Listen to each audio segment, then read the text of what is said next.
Hello everyone, I Jyoti Shastra working as Assistant Professor in Department of Commerce from Government College Bhattukala welcome you to the next video of Cost Accounting. And in this video we are going to start material cost and material control.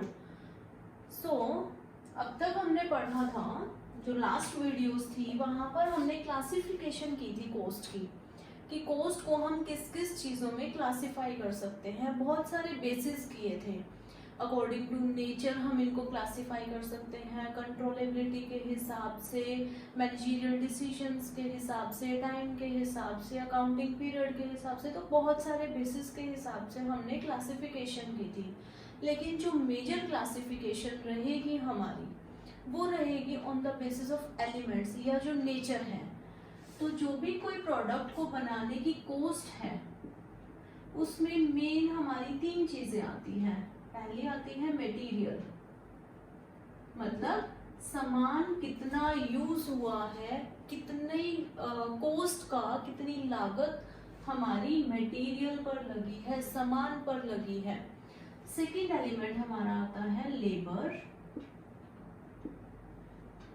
और third element हमारा आता है overheads.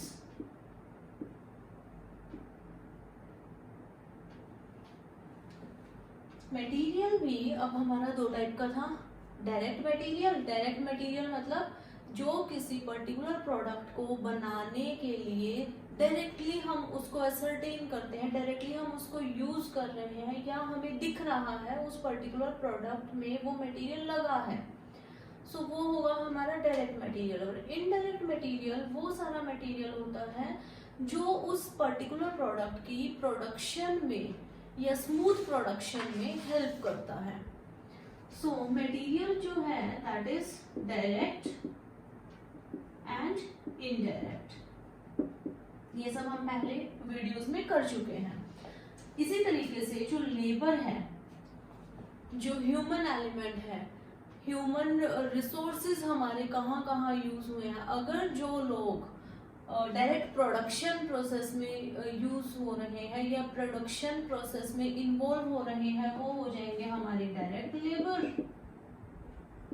लेकिन वो लोग जो production process में तो इन्वॉल्व नहीं हो रहे हैं, लेकिन प्रोडक्शन को कंप्लीट करने में, उस प्रोसेस को कंप्लीट करने में हमें हेल्प कर रहे हैं, वो सब हमारे आ जाएंगे इनडायरेक्ट में।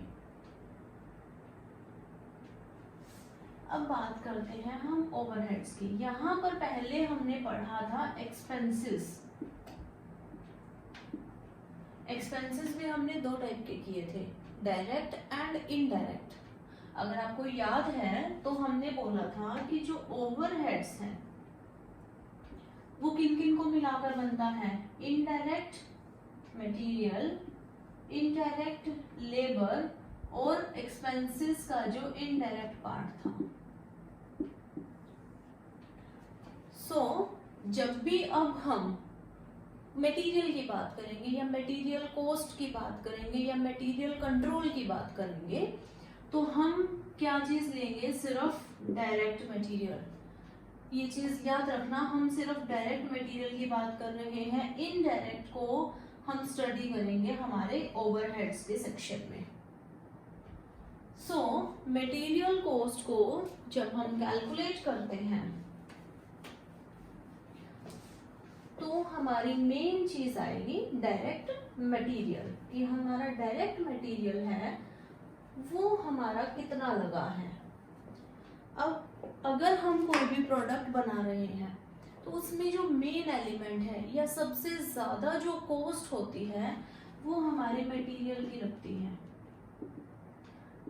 नॉर्मली मटेरियल की जो कॉस्ट है ये 50 से लेके 70% तक की जो अमाउंट है, सपोज एक पेन को, इस मार्कर को बनाने में अगर 20 रुपए खर्चा लगा है, कॉस्ट 20 रुपए है, तो इसकी 50 to 70% जो कॉस्ट है वो इसके सामान की, जो हमें दिख रहा है, लाइक ये हमारा प्लास्टिक की बॉडी है, देन इसके अंदर फोम है, इंक है, तो जो मटेरियल है उसकी कॉस्ट हमारी 50 से 70% तक की होती है। इसलिए मटेरियल की कॉस्ट को जब हम कंट्रोल करते हैं, कंट्रोल करना मतलब कम करना या उसको रिड्यूस कर देना, वेस्टेजेस हैं उनको कम कर देना। तो जैसे ही हम बात कर रहे थे मटेरियल की कॉस्ट में क्या है, कितना परसेंटेज होता है, मटेरियल का जो परसेंटेज है वो ज़्यादा होता है, नॉर्मली 50 से 70% होता है। इस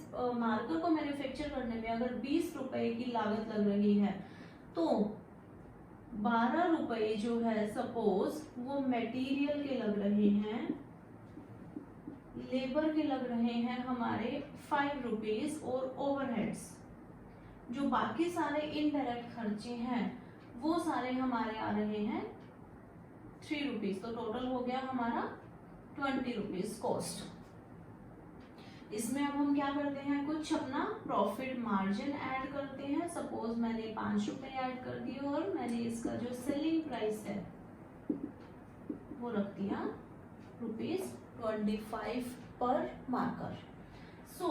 जब भी मैं मटेरियल कॉस्ट की बात करूंगी, हमने पहले वाली वीडियोस में पढ़ा था कि मटेरियल की या किसी पर्टिकुलर प्रोडक्ट की कॉस्ट हम क्यों निकालते हैं। हम बोल रहे थे कि हम असरटेन करते हैं, असरटेन मतलब डिटरमिन करना या फाइंड आउट करना, निकालना। क्या मेरा ऑब्जेक्टिव यही है सिर्फ मैंने कैलकुलेट की और उसको रख दिया? नहीं, असरटेन करने के बाद जो हमारा ऑब्जेक्टिव है वो है उस कॉस्ट को कंट्रोल करने का, उस कॉस्ट को जितनी ज़्यादा है उसको कम करना। अगर मैं मटेरियल कॉस्ट को कंट्रोल करूंगी, सपोज पहले मेरा 12 रुपए का मटेरियल लग रहा था एक मार्कर को बनाने में, अगर मैंने कंट्रोल टेक्निक्स यूज करके, कंट्रोल टेक्निक्स आगे वाले वीडियोस में हम पढ़ेंगे, कंट्रोल काफ़ी सारी टेक्निक्स हैं जिनसे हम अपनी मटेरियल की कॉस्ट को कंट्रोल कर सकते हैं। अगर मैंने मटेरियल की कॉस्ट को रिड्यूस कर दिया टू ₹11, तो भी मेरा जो सेलिंग प्राइस है 25 रहेगा, बाकी सारी चीज़ें सेम रहेगी। तो मेरी जो कॉस्ट है वो आ जाएगी 19 रुपए, प्लस प्रॉफिट कितना आ गया, प्रॉफिट 1 रुपए से बढ़ गया। मटेरियल कॉस्ट को फाइंड आउट करना, देन उसको कंट्रोल करना हमारा ऑब्जेक्टिव रहेगा मटेरियल्स वाले चैप्टर में। मटेरियल कंट्रोल का क्या मतलब होता है? मटेरियल कंट्रोल का मतलब है कि सही क्वांटिटी में सामान हमें मिलता रहे, सही क्वालिटी का सामान मिलता रहे, सही जगह पर वो सामान रखा हो और सही टाइम पर वो सामान हमें मिल जाए। मीन्स राइट क्वांटिटी, सही मात्रा में, राइट क्वालिटी, जो उसकी क्वालिटी है वो भी ठीक होनी चाहिए, एट राइट प्लेस, सही जगह पर वो सामान होना चाहिए, एंड एट राइट टाइम। तो ये एक प्रोसेस है या एक सिस्टम है, मटेरियल कंट्रोल एक सिस्टम है जो इंश्योर करवाता है हमें कि जो सामान है, मटेरियल है, it is available at right in right quantity of right quality eight right place at right time. अब इन चारों चीजों का क्या मतलब है? क्वांटिटी, सपोज जो प्रोडक्शन प्रोसेस है फैक्ट्री में उसके लिए 10,000 यूनिट्स हमें चाहिए रॉ मटेरियल के, लेकिन आज जो अवेलेबल है स्टॉक में वो सिर्फ 9,000 थे। तो राइट क्वांटिटी हुई? नहीं, हमारे 1,000 यूनिट्स की जो प्रोडक्शन है, सामान की जो प्रोडक्शन है वो कम हो गई, सो इससे हमें लॉस होगा।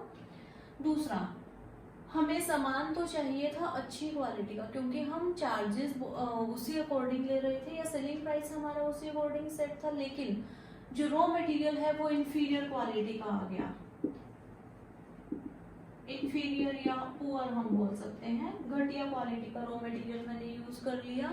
मैंने प्रॉफिट मार्जिन तो एक बार के लिए इंक्रीज कर दिया, प्रॉफिट मार्जिन बढ़ गया मेरा, लेकिन ऐसा सामान सही क्वालिटी का ना होने के कारण, क्योंकि रॉ मटेरियल सही नहीं था, पुअर क्वालिटी का था, तो फिनिश्ड गुड भी पुअर क्वालिटी का ही होगा, चाहे हम उसमें कितनी भी एडिशंस कर दें, कितनी भी प्रोसेसिंग कर दें, लेकिन वो बीट नहीं कर पाएगा जो हमारा गुड क्वालिटी का जो रॉ मटेरियल है उसके साथ। सो सही क्वालिटी का मटेरियल होना चाहिए, ना ही तो बहुत ज़्यादा हाईफाई या बहुत ज़्यादा हाई क्वालिटी का होना चाहिए, और ना ही बहुत ज़्यादा पुअर क्वालिटी का होना चाहिए। तो ये डिपेंड करता है हम किस पर्टिकुलर प्रोडक्ट की प्रोडक्शन कर रहे हैं। अगर हम कोई ड्यूरेबल गुड्स हैं, ड्यूरेबल गुड्स यानी कि जो ज़्यादा समय तक चलते हैं, जो एक ही बार यूज़ करने पर ख़त्म नहीं हो जाते हैं, अगर हम ऐसे सामान की प्रोडक्शन कर रहे हैं, जैसे कि हम फर्नीचर का कोई बिजनेस है हमारा, तो वहाँ पर मटेरियल जो है उसकी क्वालिटी सही होनी चाहिए। पुअर क्वालिटी का मटेरियल वहाँ पर हम यूज़ नहीं कर सकते। अगर हम यूज़ करेंगे तो मार्केट में हमारी जो रेपुटेशन है वो डाउन हो जाएगी। सो सही क्वालिटी का मटेरियल सही क्वांटिटी में, सही मात्रा में। अब आता है at right place. Right place का क्या मतलब है? सपोज ये फैक्ट्री है, फैक्ट्री में ये जगह बनाई थी हमारे रॉ मटेरियल की, कि रॉ मटेरियल जितना आएगा वो सारा हम यहाँ पर स्टोर करेंगे। लेकिन एक्चुअल में हुआ क्या, यहाँ पर हमारा जो फैक्ट्री है, यहाँ पर हमारा प्रोडक्शन चल रहा है, फैक्ट्री में काम चल रहा है मशीन्स पर, लेकिन एक्चुअल में सामान यहाँ था, कुछ सामान रॉ मटेरियल कुछ यहाँ पड़ा था और कुछ यहाँ पड़ा था।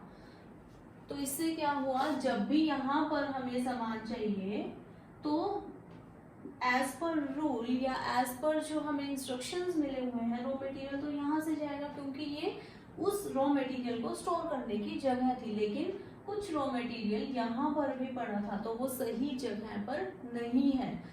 तो मटेरियल कंट्रोल में हम कहते हैं कि जो मटेरियल है वो हमें सही जगह पर होना चाहिए।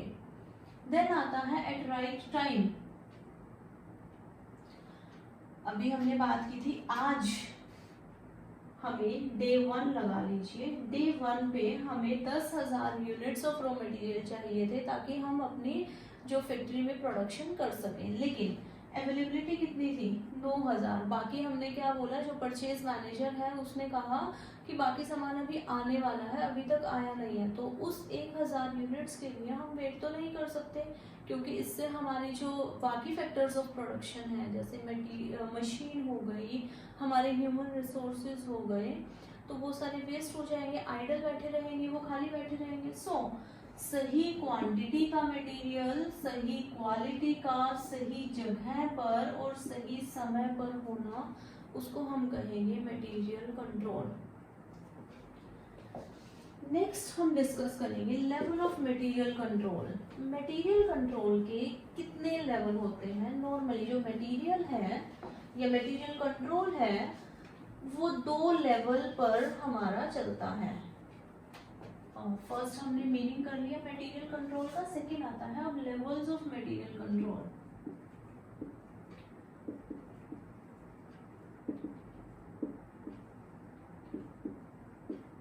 मटेरियल कंट्रोल है वो 2 टाइप से होता है। फर्स्ट है हमारा क्वांटिटी कंट्रोल,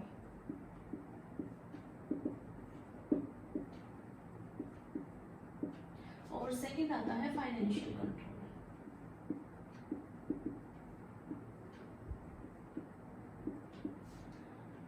जब हम बात करते हैं क्वांटिटी कंट्रोल, मतलब मात्रा, कितनी क्वांटिटी में, कितने अमाउंट में हमारा जो रॉ मटेरियल है या डायरेक्ट मटेरियल है, इसको हम सिर्फ रॉ मटेरियल नहीं कहेंगे, बाकी भी बहुत सारा मटेरियल ऐसा है जो यूज होता है और वो डायरेक्ट मटेरियल का पार्ट में कन्वर्ट होता है या डायरेक्ट मटेरियल का पार्ट बनता है।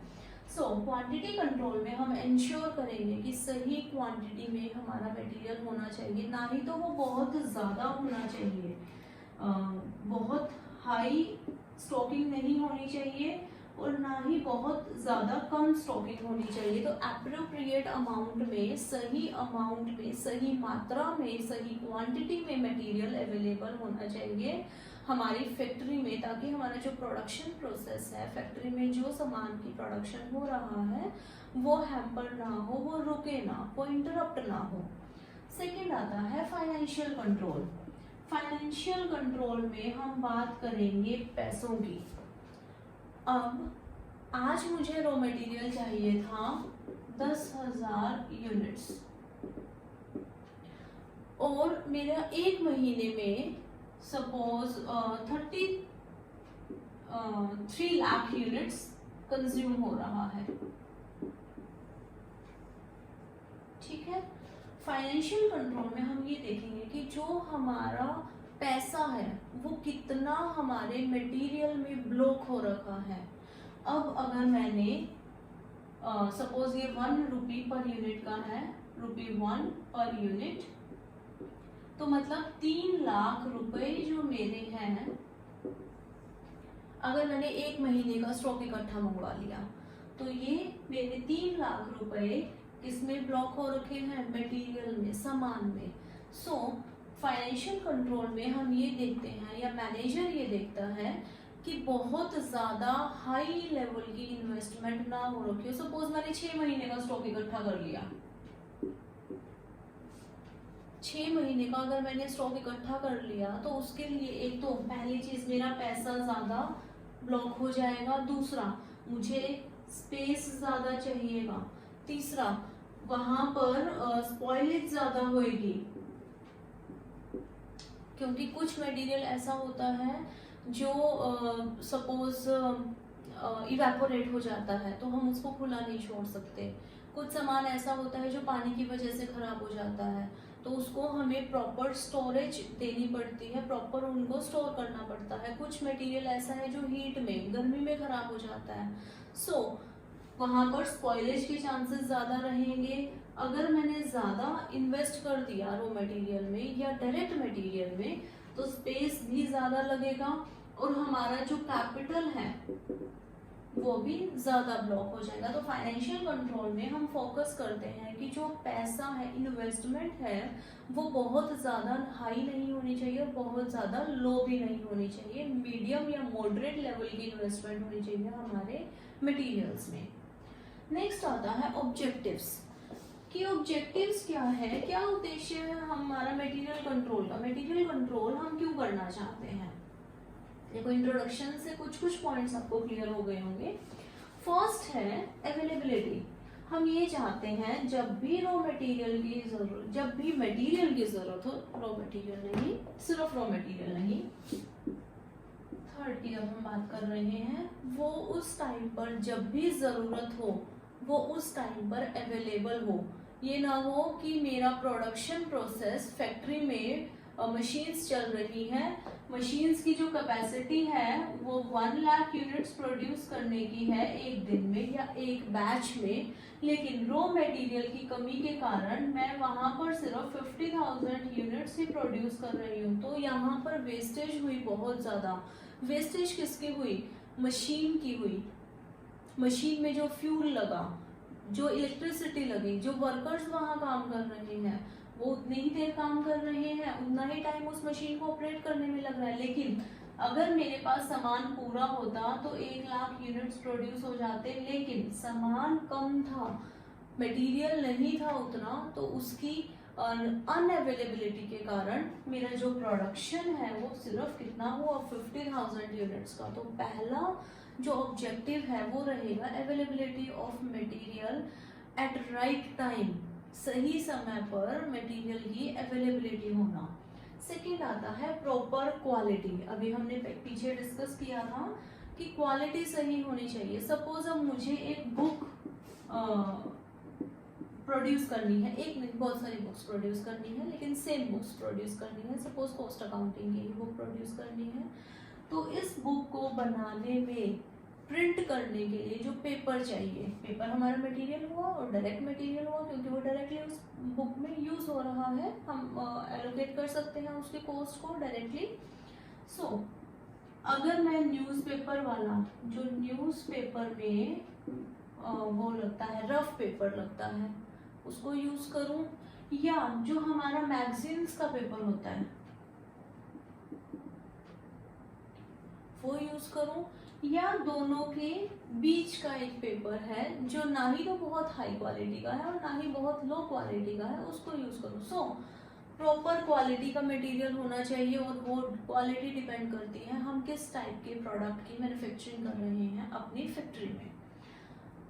नेक्स्ट आता है मिनिमम वेस्टेज कंट्रोल का मतलब है वेस्टेज को कम करना, क्योंकि जितनी वेस्टेज कम होगी उतनी हमारी मटेरियल कॉस्ट रिड्यूस हो जाएगी या कम हो जाएगी, और मटेरियल कॉस्ट के रिड्यूस होने से हमारी जो ओवरऑल कॉस्ट है वो कम हो जाएगी। अगर मैंने कॉस्ट पर कंट्रोल कर लिया, कॉस्ट को रिड्यूस कर दिया, तो ऑटोमेटिकली जो प्रॉफिट्स हैं वो इंक्रीज हो जाएंगे।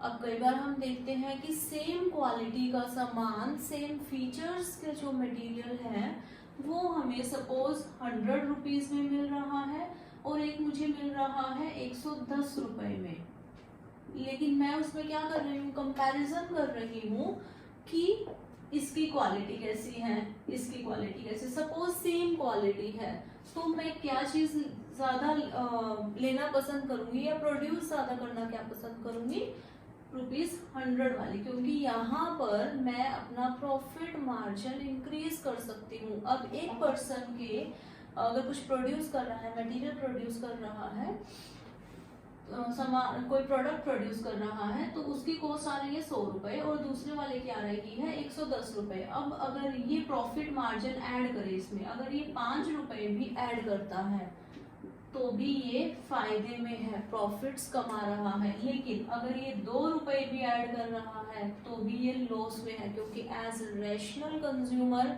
जो हमारे कस्टमर्स हैं वो क्या करेंगे, कंपेयर करेंगे, और अगर क्वालिटी सेम मिल रही है तो ऑब्वियसली हम उस पर्टिकुलर प्रोडक्ट को परचेज करेंगे जो हमें, जिसकी सेलिंग प्राइस कम है, क्योंकि सेम क्वालिटी का मटेरियल हमें मिल रहा है, सेम फीचर्स का मटेरियल प्रोडक्ट हमें मिल रहा है, तो जो प्रोडक्ट हमें सस्ता मिलेगा ऑटोमेटिकली हम उसी को परचेज करना ज़्यादा प्रेफर करते हैं। नेक्स्ट आता है नो ओवर स्टॉकिंग। अभी हमने पीछे किया था कि 3 लाख रुपए का स्टॉक मेरा लगता, मटेरियल मेरा लगता है 1 मंथ में, और सामान आने में अगर मैं ऑर्डर करती हूँ तो सामान आने में सपोज 1 महीना लग जाता है, तो नॉर्मली क्या रहेगा, मैं 2 महीने का सामान स्टॉक में रख लेती हूँ, 3 लाख का वो रख लेते हैं, ताकि बाय चांस अगर जो ट्रांसपोर्टेशन में कोई इश्यू आ जाए या मटेरियल आने में थोड़ा टाइम ज़्यादा लग जाए, तो उस टाइम पर मेरा जो प्रोडक्शन प्रोसेस है वो हैम्पर ना हो, वो डिस्टर्ब ना हो। तो मैंने 6 लाख रुपए का सपोज मटेरियल का स्टॉक रख लिया। लेकिन जो बी फर्म है या बी लिमिटेड है उसने क्या किया, 15 लाख रुपए का स्टॉक इकट्ठा मंगवा लिया।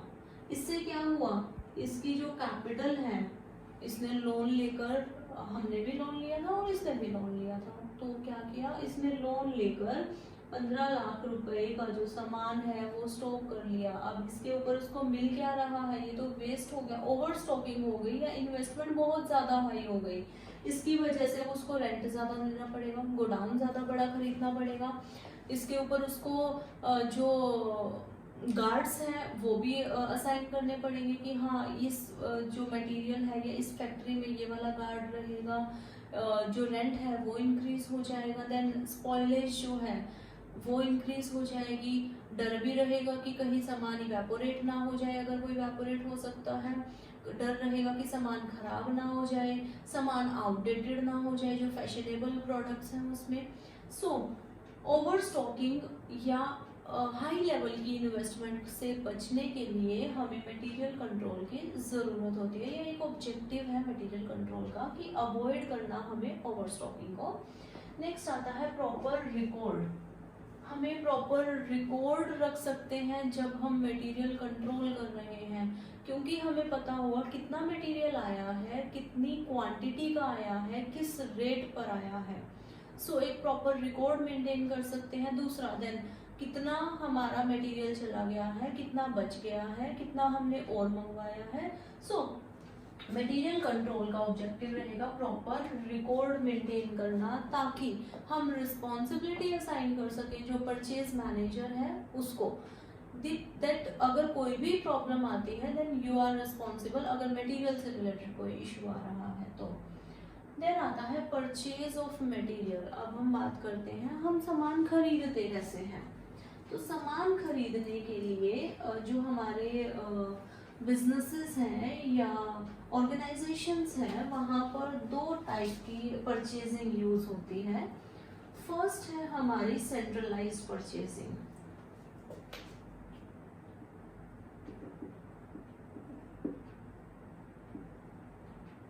और दूसरा है डिसेंट्रलाइज्ड।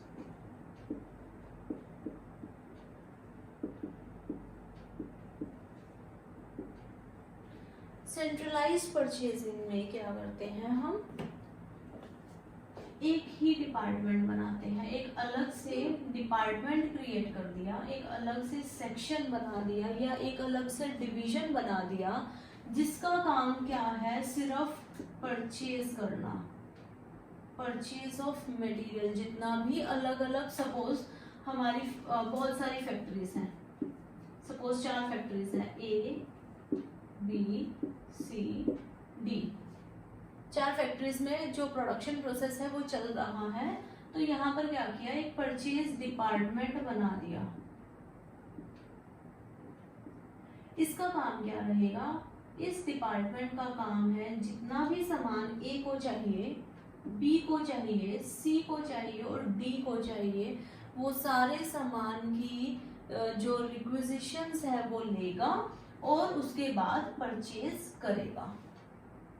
दूसरा होता है decentralised department, decentralised purchasing. Decentralised purchasing में क्या होता है, इन सभी फैक्ट्रीज को यहाँ के जो मैनेजर्स हैं, ए का, बी का, सी का, डी का, ए को सपोज 1000 यूनिट्स चाहिए किसी पर्टिकुलर प्रोडक्ट के, बी को 20,000 चाहिए, सी को चाहिए 500 और डी को चाहिए 2000।